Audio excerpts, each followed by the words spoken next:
Hey you guys, it's Barrett.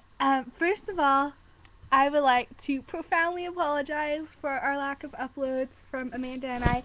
We promised life gets in the way, and we are still reading, but we are working on a couple of other projects, and Amanda is shooting a couple of wedding jobs, and it's just messy, and we're busy, and we're still gonna keep this going on, but we're gonna only update when we have time. I'm starting grad school next week. She's going back to university to finish her undergrad last year. Anyway, um, we're still gonna update because we still love reading and we still love talking about books, and they're awesome, and we think you guys are awesome, and I'm rambling.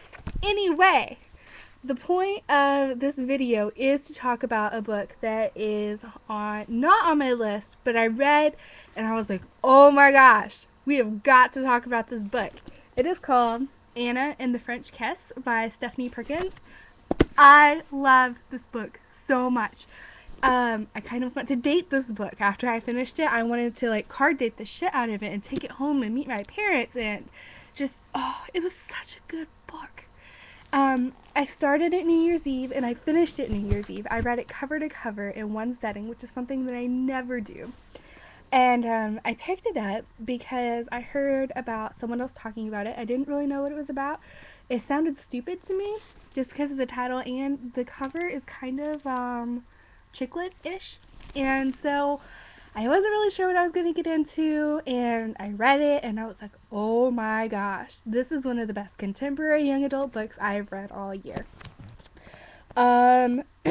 With that being said, Anna and the French Kiss is first person present, I believe. Yeah, and which is not something I typically read. I don't like first person present. If I like first person, I like it in the past. Anyway, it is about a girl named Anna who starts out her senior year in Atlanta, Georgia, and is sent to a boarding school in Paris by her rich father, who is an author that is kind of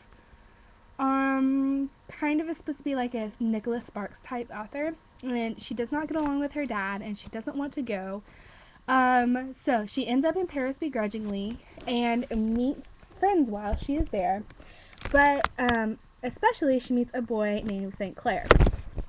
And through the book, it's a chronicle of her entire year in Paris, and as she becomes friends with this boy St. Clair, who is also dating a girl already and is in a year-long relationship with her.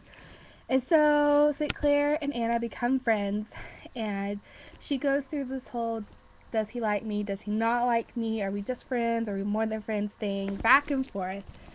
And it was awesome.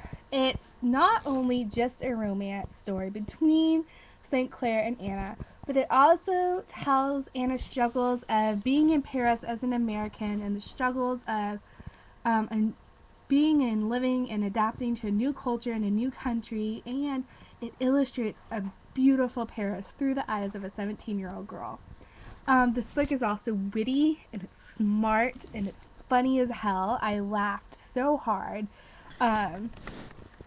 Stephanie Perkins does a great job of getting into the mind of a 17-year-old girl, and I felt 17 again. I know I could totally relate with those feelings that Anna was thinking and going through her mind, and it's just awesome. She's a very well-versed young lady in the book, but she also explains her thoughts clearly and in a realistic way, because sometimes I feel like with authors who try to voice a teenager in first person, they make them sound very superfluous, stupid, and this was not the case in this book. She was awesome, and the book is also, like I said, extremely witty. It has sharp, razored humor and wit, and it's really, really funny. And there's very few cheesy moments in it that are usually found in young adult literature. So, but there's also, with that smartness and comedy that comes with the book, there's also very tender and sweet romantic moments between Anna and St. Clair, but they also it's not like a fairy tale ending. It's a very realistic ending that shows that even though Anna and St. Clair have this grand, out of proportion romance, they're still very human and they're still very flawed, which I loved.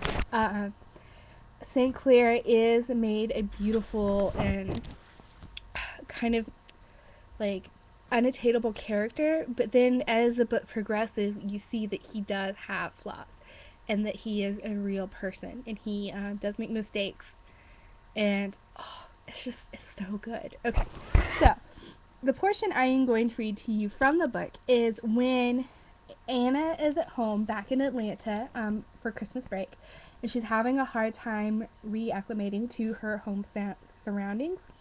And she and St. Clair are friends, and they spend New Year's Eve on the phone with each other because they're both at home alone without new friends at the time.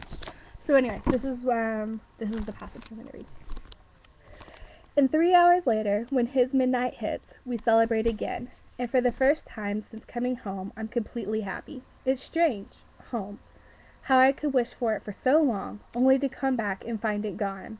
To be here, in my technical house, and to discover that home is now someplace different. But that's not quite right either. I miss Paris, but it's not home. It's more like I miss this warmth over the telephone. Is it possible for home to be a person and not a place? Bridget used to be home to me. Maybe St. Clair is my new home. I mull this over as our voices grow tired and we stop talking. We just keep each other company. My breath, his breath. My breath, his breath. I could never tell him, but it's true. This is home, the two of us. Oh, it's so good. Okay. And with that passage, it kind of restates the fact that she is going through things like that a normal 17-year-old does. She does fall in love, but she also realizes that, your home is going to be a different place than what your parents' actual house once you become an adult. Home is going to be people and memories and not just a specific place. And Stephanie Perkins does an awesome job of illustrating that fact. I would totally suggest that you guys read this book. I give it 5 stars out of 5. Yeah. Anyway, I am currently reading this awesome book by Ransom Riggs. I will hopefully review it soon if I have time. Like I said, I'm starting grad school on Monday and I'm kind of freaking out, and I really want to pee my pants because I'm afraid the other kids are not going to like me. And where am I going to sit for lunch, even though I'm not really going to be there for lunch? It's a night class, but anyway. Yeah, so I have a lot going on that I'm also reading, and I encourage you guys to read too. So let me know what you think if you read this book. Tell me. If not, please excuse my little fangirl ramblings. Yeah, that's it. I hope you guys have a great new year, and okay, bye.